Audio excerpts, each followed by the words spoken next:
Hi everybody, welcome to Boxing Time. On this channel you will learn a lot of news from the world of boxing. So here we go.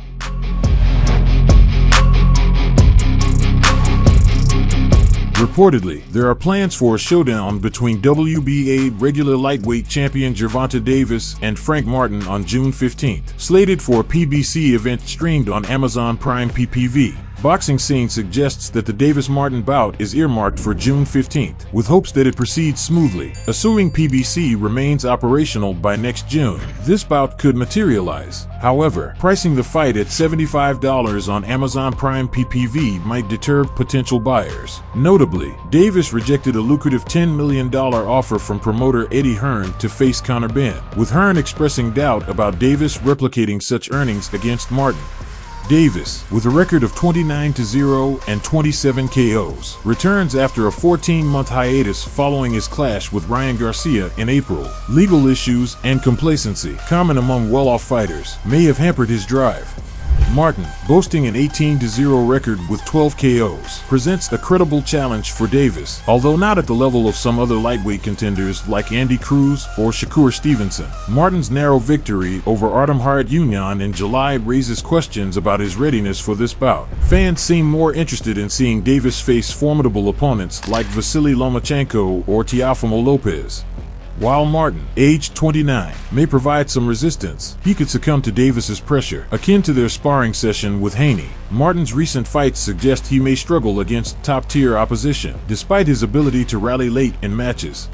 The expected outcome of this bout holds significant implications for the careers of both Gervonta Davis and Frank Martin, as well as the landscape of the lightweight division. A victory for Davis could solidify his status as one of the premier talents in the division, potentially positioning him for high-profile matchups against elite competitors like Vasily Lomachenko or Teofimo Lopez. On the other hand, a win for Martin would catapult him into the spotlight, elevating his profile within the boxing world and opening doors to lucrative opportunities in the future. Additionally, the aftermath of the fight may prompt discussions about potential rematches, title shots, or shifts in rankings, ultimately shaping the trajectory of the lightweight division moving forward.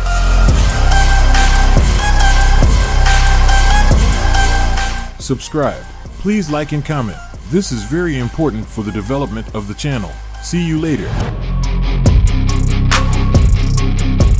Jared Anderson, a heavyweight contender, faces legal trouble following his arrest in Huron County, Michigan, where he was charged with a third-degree felony for fleeing the police. Reports from ESPN indicate that the 24-year-old boxer, promoted by Top Rank, was released on Saturday after the incident last Thursday. According to ESPN, Anderson led police on a 6-mile chase at speeds up to 130 miles per hour in his Dodge Challenger before crashing and being apprehended. Anderson was previously arrested in November in Ohio and charged with improperly handling firearms in a vehicle while knowingly under the influence and operating a vehicle under the influence of alcohol or drugs, said Michael Coppinger of ESPN.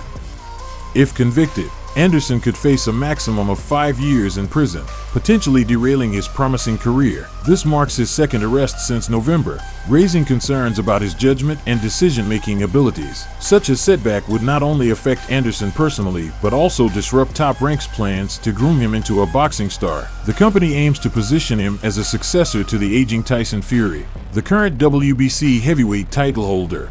The uncertainty surrounding Anderson's legal troubles leaves his upcoming April 13th headliner fight against Riyad Murhi on ESPN in question. Despite Top Rank's efforts to nurture Anderson's talent, his recent arrests prompt doubts about his future in the professional ranks. Time will tell how this incident impacts his career trajectory, leaving many to ponder whether he will fulfill the potential many saw in him when he turned pro in 2019.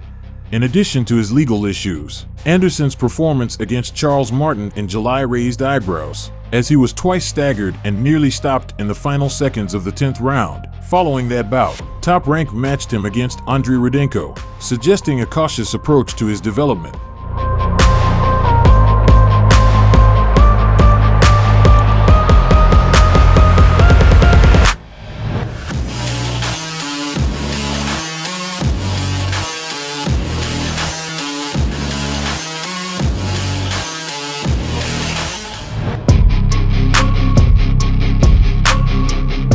Hi everybody, welcome to Boxing Time. On this channel you will learn a lot of news from the world of boxing. So here we go.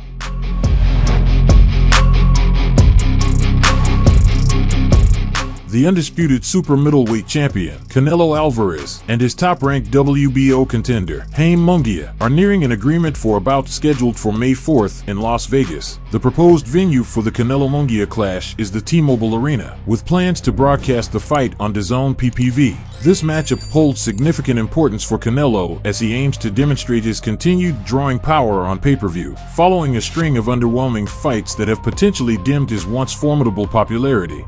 According to Salvador Rodriguez, the Canelo-Munguia showdown for May 4th is close to being finalized. Fans will likely welcome Canelo's decision to face Munguia 43-0, 34 KOs, over alternative options, such as Edgar Berlanga, which could have led to disappointment, particularly if aired on DAZN PPV. Despite fans' desires to see David Benavidez in the ring with Canelo, Benavidez's reluctance to part ways with PBC and fight on DAZN means that matchup is unlikely to materialize.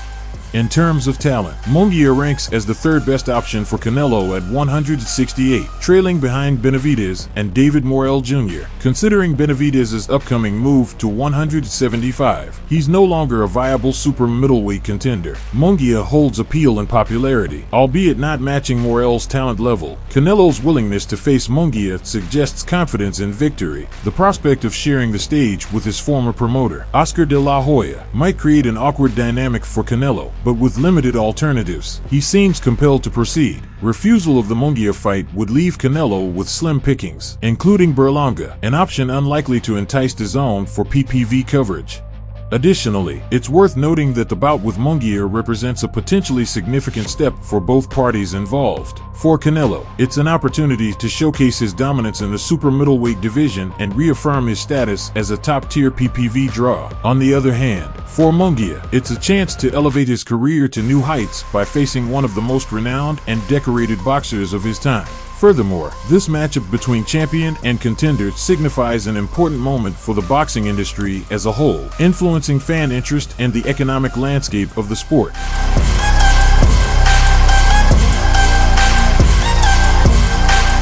Subscribe. Please like and comment. This is very important for the development of the channel. See you later.